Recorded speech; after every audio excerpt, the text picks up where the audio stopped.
Class 10th CBSE board की तैयारी के लिए मैथ्स में सबसे अधिक नंबर का क्वेश्चन अलजेब्रा सेक्शन से आता है। इस सेक्शन में जो चैप्टर्स हैं वे हैं polynomials, pair of linear equations in two variables, quadratic equations and arithmetic progression. इस वीडियो में pair of linear equations in two variables chapter 3 के एक्सरसाइजेस सॉल्व किए जाएंगे। क्लास 6 से ही सीबीएसई बोर्ड की एनसीईआरटी बुक ने अलजेब्रा बच्चों को समझाना शुरू कर दिया है। क्लास 10th में आते आते तक आप लोग भली प्रकार से यह जान चुके हैं कि अलजेब्रिक एक्सप्रेशंस में वेरिएबल्स होते हैं और कांस्टेंट्स होते हैं।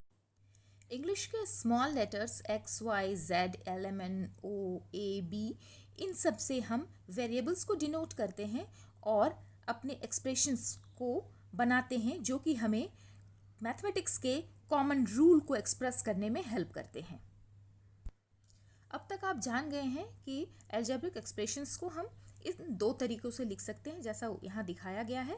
इसमें 7, 4, 27 ये सारे कांस्टेंट्स हैं और एक्स वाई यहाँ पे वेरिएबल्स हैं। इक्वेशंस में राइट हैंड की तरफ राइट हैंड साइड कहलाता है और लेफ्ट हैंड की तरफ लेफ्ट हैंड साइड कहलाता है।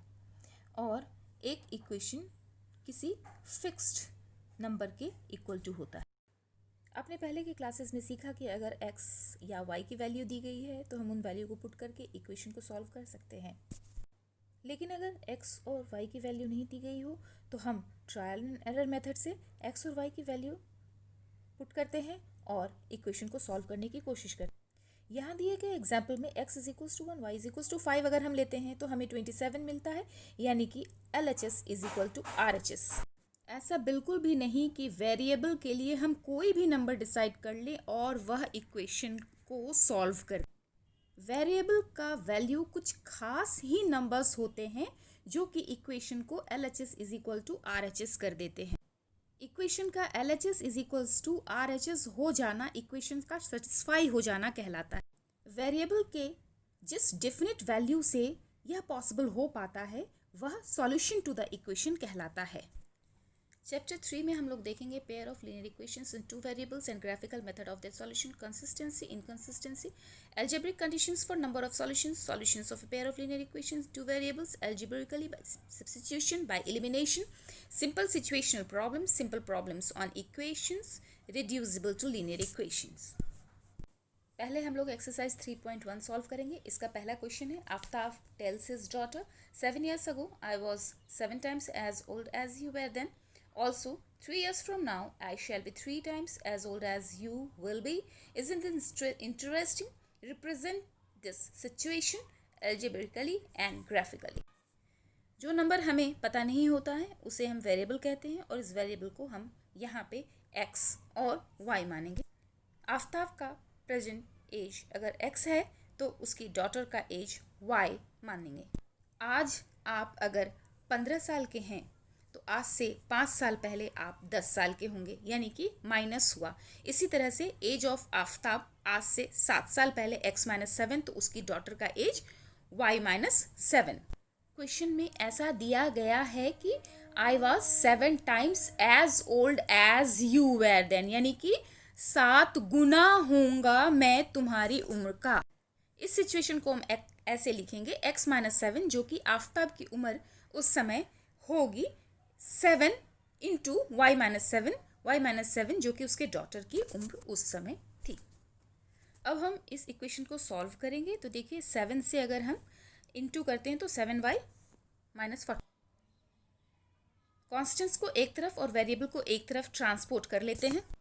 एक तरफ x - 7y, दूसरी तरफ -49 + 7 होगा। एक माइनस और दूसरा प्लस हो तो हम माइनस करें। माइनस के साइन बड़ा है इसीलिए आंसर माइनस में होगा, इसीलिए इक्वेशन अब हो जाएगा 7y - x = 42। आपका भाई अगर आज 10 साल का है तो आज से 5 साल के बाद वह 15 साल का हो जाएगा। इसी तरह से यहाँ भी 3 years बाद आफ्ताब x + 3 हो जाएगा, उसकी डॉटर y + 3। यहाँ पे सिचुएशन दिया गया है क्वेश्चन के हिसाब से कि आई shall be 3 times as old as you will be, यानी 3 साल बाद आफ्ताब अपनी डॉटर की उम्र के 3 गुना होगा। हमारा इक्वेशन होगा x plus 3 is equals to 3 into y plus 3। इस इक्वेशन को भी सॉल्व करने के लिए पहले हम ब्रैकेट खोलेंगे, तो यहाँ पे हो जाएगा 3y प्लस 9। अब हम वेरिएबल्स को एक तरफ और कांस्टेंट को एक तरफ करें, तो होगा x minus 3y is equals to 9 minus 3। 9 minus 3 6 आता है, इसीलिए हमारा इक्वेशन होगा x minus 3y is equals to 6।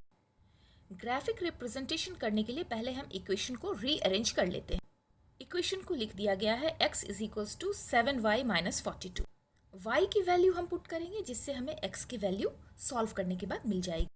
क्योंकि हमें ग्राफ के ऊपर इसे बना के दिखाना है, इसलिए वैल्यू लेते समय हमें थोड़ी सी सावधानी रखनी पड़ेगी। पॉइंट्स, फ्रैक्शंस और बहुत ही बड़े बड़े नंबर को हमें अवॉइड करना चाहिए।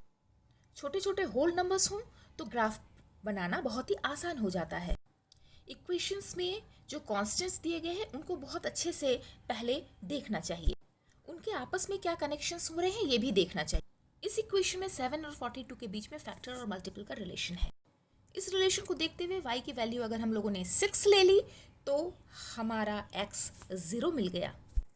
जैसा कि मैंने पहले बताया, उन्हीं बातों को ध्यान में रखते हुए y की वैल्यू अगर 7 ली गई है तो x हमें 7 मिला है, y की वैल्यू अगर 5 ली गई है तो x हमें -7 मिला है।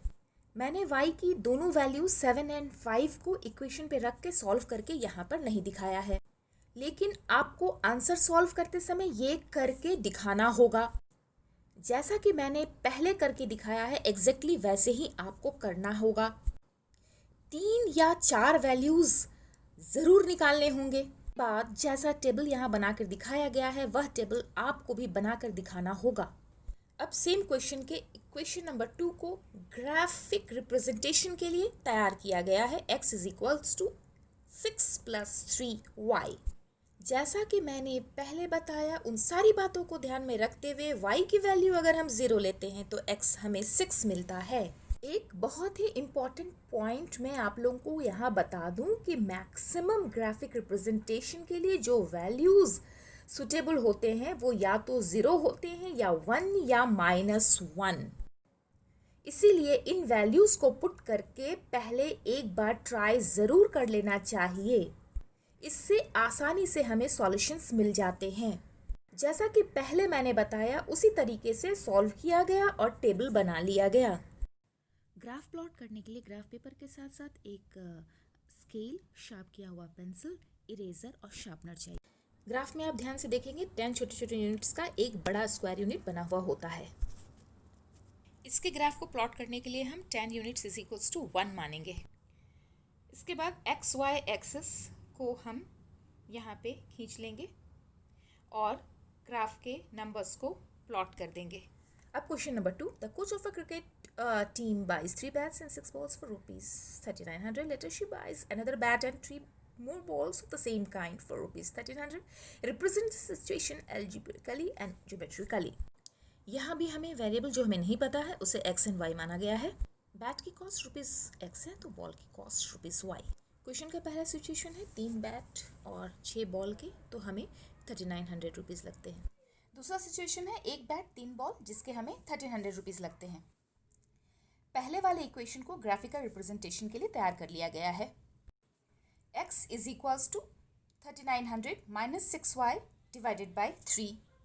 जैसा पहले समझाया गया वैसा ही इस बार भी करना है। पहले जैसे ही सारे स्टेप्स आपको करके दिखाना है, इसके बाद टेबल शो करना है।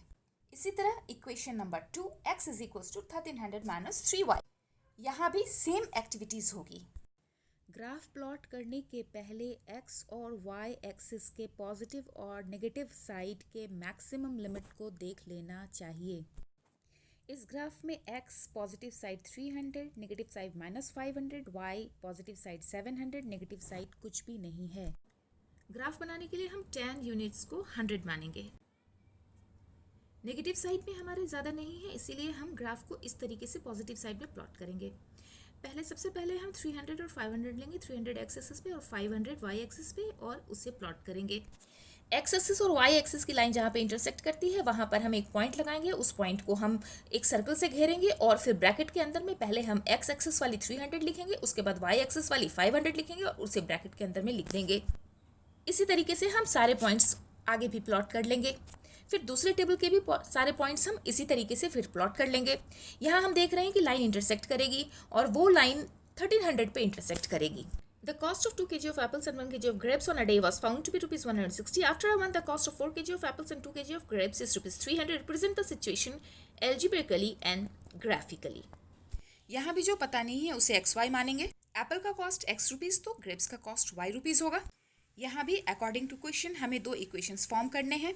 2x plus y is equals to 160 and 4x plus 2y is equals to 300. Graphical representation के लिए इक्वेशन को रीअरेंज करेंगे और सारे प्रोसेस पहले के जैसे ही करके टेबल हम बना करके शो कर देंगे और ऐसा ही इक्वेशन नंबर 2 के साथ भी करेंगे। फिर हम ग्राफ पुट करेंगे, क्योंकि इसमें एक्स वाई नेगेटिव साइड नहीं है इसीलिए हम उसी तरीके का ग्राफ प्लॉट करके और जो भी हमारे टेबल में नंबर दिए गए हैं उन्हें प्लॉट करेंगे। ये एक पैरेलल लाइन वाली ग्राफ बनेगी। एक्सरसाइज 3.2 के सॉल्यूशंस के लिए हमारा नेक्स्ट वीडियो आप देखें। टी की book class 6th, 7th, 8th, 9th और 10th के लिए सारे सॉल्यूशंस आपको इस चैनल पे मिलेंगे। प्लीज़ आप इस चैनल को लाइक एंड सब्सक्राइब करें।